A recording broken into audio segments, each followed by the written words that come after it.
افغانستان کرکټ ملي لوبډلې لپاره تازه او نوی خبر دا چې کوم خبر دی ویډیو را سره طرفه پورې وګورئ او زمونږ دغه افغان ټیپس نومې چینل هم در سره سبسکرایب کړئ.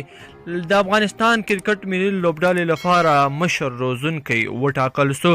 د سویلي افریقا پخوانی تکړه الراونډر لانس کلوزنر د افغانستان کرکټ ملي لوبډلې د مشر روزونکي په توګه په دنده وګمارل شو.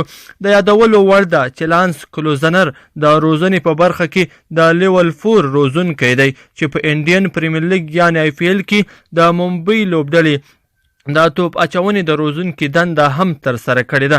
دغه راز د سویلي افریقا د کرکټ ملي اکاډمۍ د روزونکي په توګه هم پاتې شوی دی.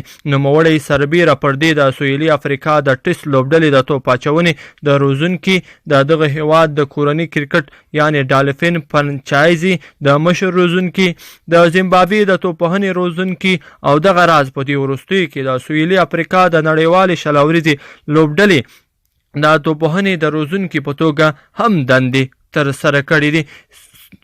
لانس کلونزر د سویلي افریقا هیواد دی او دی د دې هیواد یو تکړه الراونډر تیر شوی دی.